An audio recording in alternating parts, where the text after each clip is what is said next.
That's definitely something for me to be excited about. So we'll see how that goes. But it's so good to have financial backing. So whatever comes my way, I have different options to fund my deals with my real estate business. I like to be transparent with you all. So I do want to tell you that no, I have not made any money yet in my business.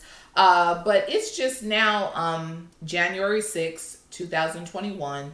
And you all know that I started my business back in the middle of November. So that's pretty normal that I haven't generated income yet.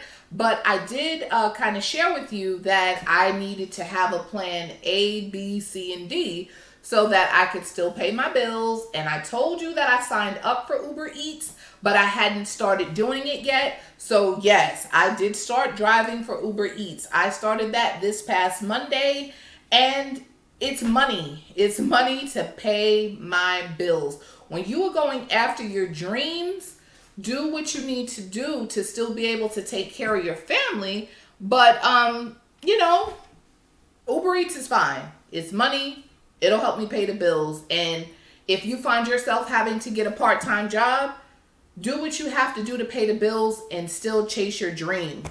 And I've learned a couple of things along the way. Not everybody is going to understand what you're doing and how you're doing it. You creating your business and you financing your household and paying your monthly bills, that's going to be something that's very personal, and everybody's going to have to go about doing that in different ways. So I tend to keep the things that I'm doing kind of to myself, meaning that I don't ask for approval or run it by all my friends and all my family. The things that I want to do and how I'm doing it, it's so important to remember that the business that you're building is your business. And the way that you're paying your bills and running your household, that is your business. So if you stopped working a 9 to 5 job where you were making, 3 times more money than you're going to be making in your part-time job, that's okay, because you took one step back to build your empire. Sometimes people take part-time jobs so they can focus on actually building their business. You don't want to be working a job that's requiring you to work too many hours and then you find yourself not being able to build your business. So that's why I'm choosing to do the Uber Eats option, and it's working for me right now. However, if I find myself in a financial bind, I will take a traditional, just full-time job to pay my bills. So now that we covered that, I just want to let you know that whatever you decide to do is fine. Trust your own judgment and don't let negative people impact you. Some people may not even understand why you want to quit your job and start a business. They may not agree with you. So they may not have anything positive to say. And another thing that I learned is sometimes people put their negative thoughts or their negative experiences off on you. They might be angry that they haven't had a chance to start a business themselves. So when you start talking about starting your business, they're not encouraged or inspired. They may actually be angry because they may feel like, wow, this is something that I've had on my mind, for a long time, and I've had too many, I let too much time go by, and I don't have that opportunity available to me anymore. And now when they hear about your business, instead of giving you words of encouragement, they tend to be pretty negative because they're projecting their negative thoughts and their negative energy off on you. And it's so important to stay away from those types of people because that can truly drain your energy. And you don't want anybody bringing down your energy. You just want to move forward. You want to be happy and you want to do what you need to do.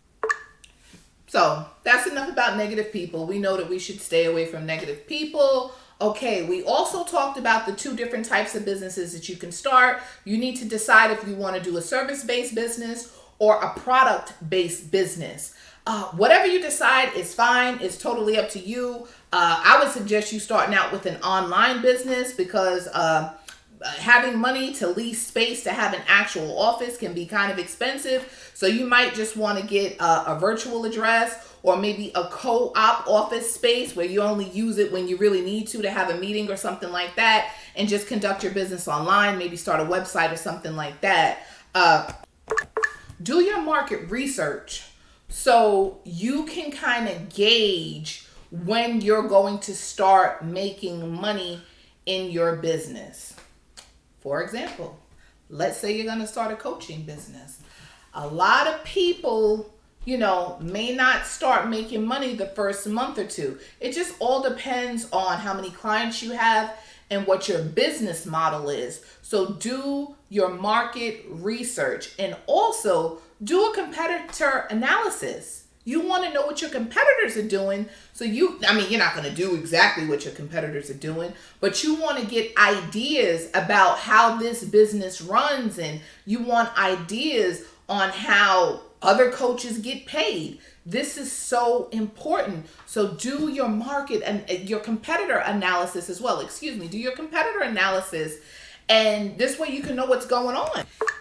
And I know many of you are still working a job, and that is totally and completely fine for you to be working a full-time job as you get your ducks in a row to exit your job and then start your business. But make sure that you create a responsible exit plan. And what I mean by that is, you really just don't want to go to work one day and say, you know what? I hate this job. I'm starting a business. I quit. I don't recommend that, because that's not professional, and you don't want to burn any bridges. I think I had mentioned in one of my previous videos that I don't still currently accept assignments from my job, but I'm still on good terms with them. And I'm not saying that I would have to go back to my job, but if everything didn't pan out the way that I wanted to, I still have to be able to pay my bills. That's part of being an adult. So whatever you're going to do it respectfully, do it responsibly, actually make an exit plan. At the very least, you want to give 2 weeks notice. That's courteous. You know what I'm saying? You don't want to leave anybody hanging. And, I'm looking at notes right here, so forgive me. When you create your exit plan, and we talked about having some money in the bank, I told you all that I had 2 months savings in the bank. When I say 2 months savings, I mean 2 months worth of savings to cover my household bills. So I did that, and that may work for you. You might want to do 3 months. I'm not sure how you want to do it. That's going to have to be a personal decision, but just make sure that you don't leave yourself in a bad place financially. And if you want to use credit cards, that is fine.